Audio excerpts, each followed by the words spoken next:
Assalamualaikum warahmatullahi wabarakatuh.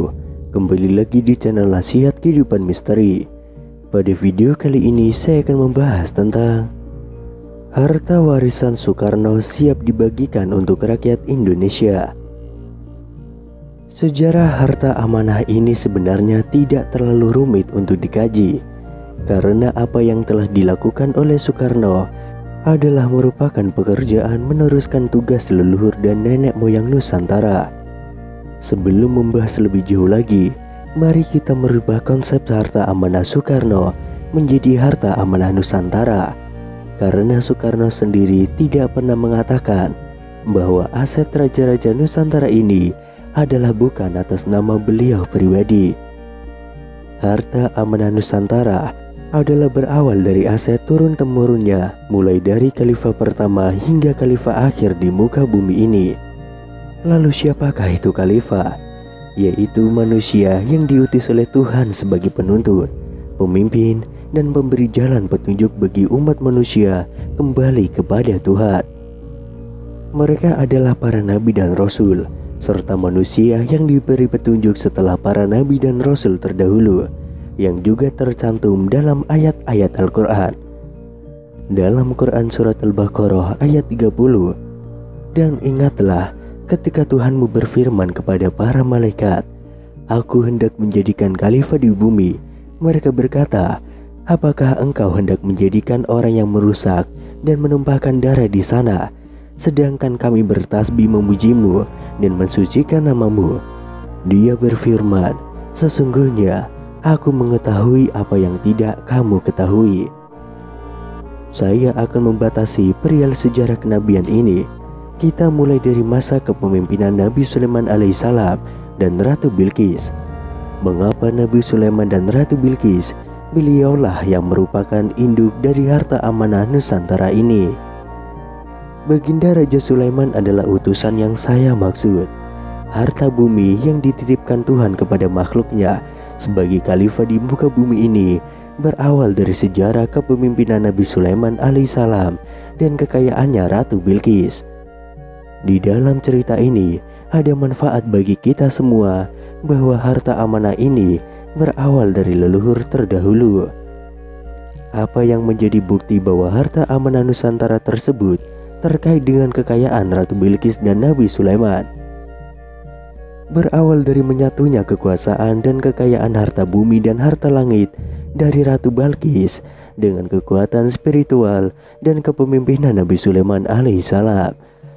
Mari kita uraikan sejarah kekayaan Ratu Bilqis, kekuasaan, dan kepemimpinan Nabi Sulaiman alaihissalam dalam menguasai dan mengelola harta amanah ini. Salah satu bukti situs yang merupakan rasa hormat dan cinta Nabi kepada Ratu Bilqis adalah Candi Borobudur yang dipindahkan dalam sekedipan mata. Atas perintah Nabi Sulaiman dalam rangka memenuhi permintaan Ratu Bilqis untuk memindahkan istana Ratu Bilqis. Berkatalah Nabi Sulaiman, "Hai pembesar-pembesar, siapakah di antara kamu sekalian yang sanggup membawa singgasananya kepadaku sebelum mereka datang kepadaku sebagai orang-orang yang berserah diri?" Lalu berkata Ifrit dari golongan jin, "Aku akan datang kepadamu dengan membawa singgasana itu kepadamu sebelum kamu berdiri dari tempat dudukmu. Sesungguhnya aku benar-benar kuat membawanya lagi dapat dipercaya." Berkatalah seorang yang mempunyai ilmu dari Alkitab, "Aku akan membawa singgasana itu kepadamu sebelum matamu berkedip."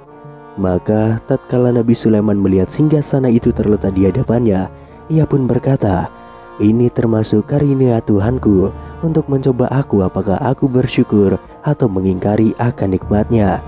Dan barang siapa yang bersyukur, maka sesungguhnya dia bersyukur untuk kebaikan dirinya sendiri. Dan barang siapa yang ingkar, maka sesungguhnya Tuhanku maha kaya lagi maha mulia." Quran Surat An-Naml ayat 38-40. Demikianlah sekilas sejarah harta amanah Nusantara berawal dari para nabi. Kisah kekayaan dan kekuasaan Nabi Sulaiman dan Ratu Bilqis tercantum dalam Quran Surat An-Naml ayat 10-44 dan Quran Surat Sabah. Surat yang menjelaskan tentang negeri Sabah dengan berbagai macam karunia dari Allah berupa kemewahan dan tanah yang subur, sehingga rakyat yang menempati negeri Sabah bisa hidup dengan makmur dan aman. Berdasarkan situs candi dan tanda-tanda yang termaktub di dalam Al-Quran menyatakan bahwa peristiwa Raja Sulaiman dan Ratu Bilqis terjadi di Nusantara ini. Negeri ini berawal dari kekuasaan dan kekayaan serta kemakmuran negeri Sabah yang dipimpin oleh Ratu Bilqis yang ditaklukkan oleh Raja Sulaiman. Harta amanah Nusantara dipengaruhi oleh dua kepemimpinan besar dan berpengaruh, yaitu kepemimpinan Ratu Bilqis dan Baginda Raja Sulaiman.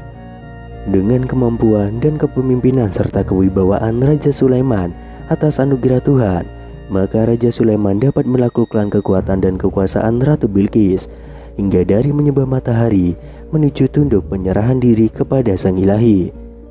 Pada akhirnya menikahlah Raja Sulaiman dan Ratu Bilqis, kemudian menjadikan dua kekuatan ini menjadi kekuatan dan menyatuan harta kekayaan dan kemakmuran negeri Nusantara.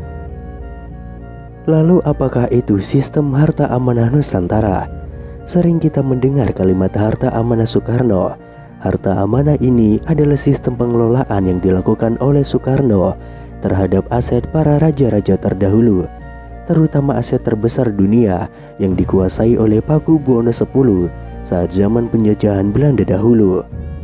Aset amanah yang dikelola oleh Insinyur Soekarno meliputi struktur bagian yang terdiri dari pemilik atau owner.